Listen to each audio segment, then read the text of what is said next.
Hi everyone, welcome to Stavgard.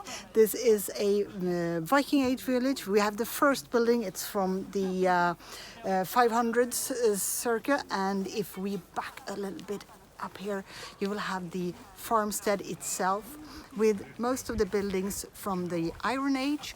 On my left-hand side up there is a 900 centuries building, which we call Bandelundahuset because we found it in Bandelunda, just a short walk from here. It has a very, very interesting story, and I would love to tell it to you.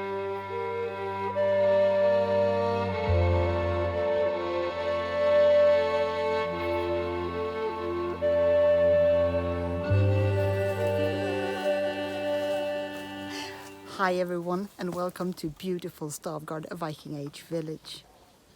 This here is a house that is built as the Vikings would live, and this house itself is actually constructed after the findings from the Bandelunda Viken, which is the place where the great Stavgard would have lived.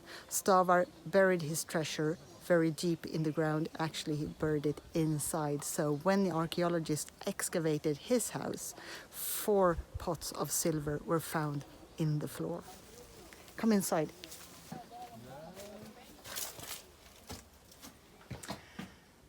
So we're inside of a Viking Age house, and of course we do have the hearth in the center of the house.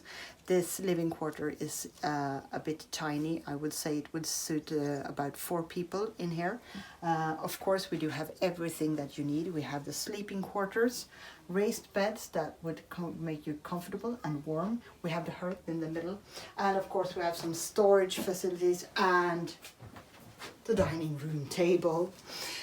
This is built, as I said, constructed after one of the findings in this area. So we're pretty sure that the Vikings of Gotland would have lived in something looking like this.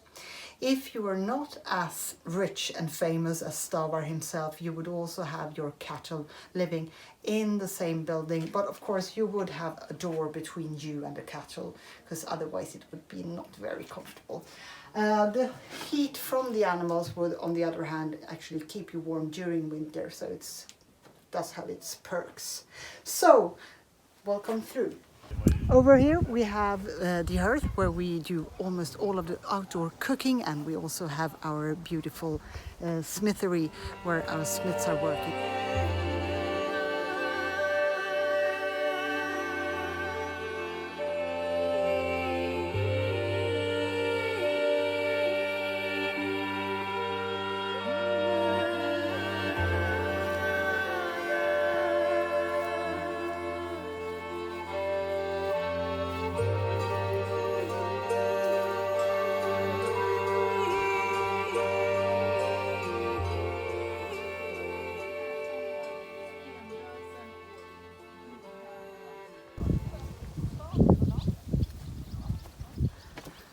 Welcome to Stavgard.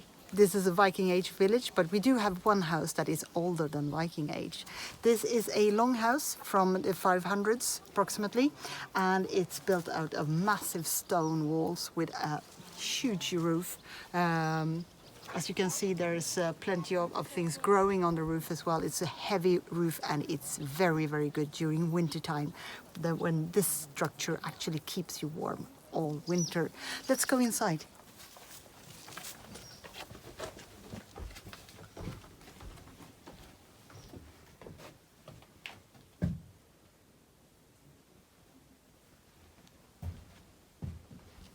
This house is made out of stones, of course, as you could see from the outside, but it also has a massive timber structure that keeps off the heavy roof. And it's also built with an inner roof, which makes all the smoke from the fires go up and out through the vindögon, the windows, and that makes the atmosphere down here very, very comfortable, even if you're having your fire lit. This is also the place where you would live, you would sleep, you would eat, and you would cook your food in here. But of course, this is only where you spend the dark hours of the day. Otherwise, we would spend all the time we could outside. This is actually where you can eat and sleep, and we fit in 30 or 40 people in here if we want to. Usually it's just a 10 and 20, which would be the normal population in a house like this. But of course it's also suitable for big parties.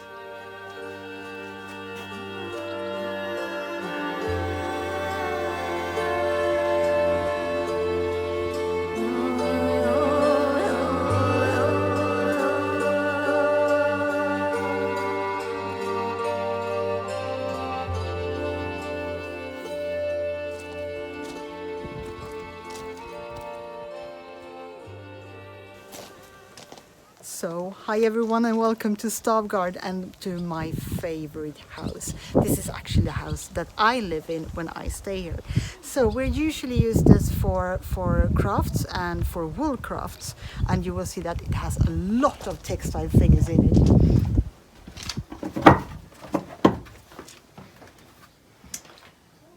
This is my lovely little hearth, and of course all my wool and woolworking things.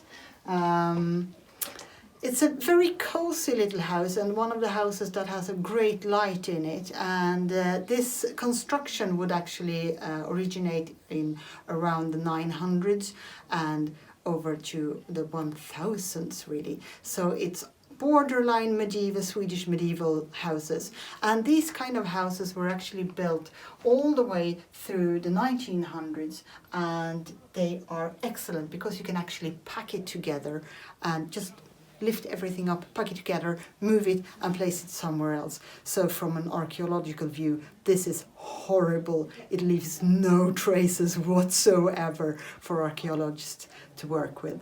But it is a lovely house to live in. Just look at the space and look at the light in here.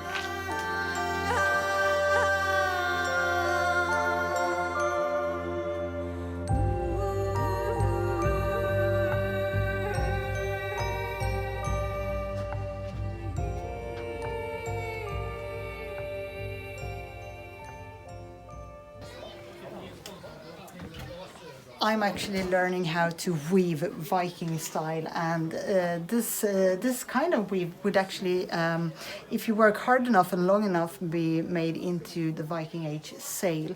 So it all starts off with the Gotlandic wool that makes it possible for the Vikings to travel all around the world. It takes 4 to 5 years to weave a sail for one ship.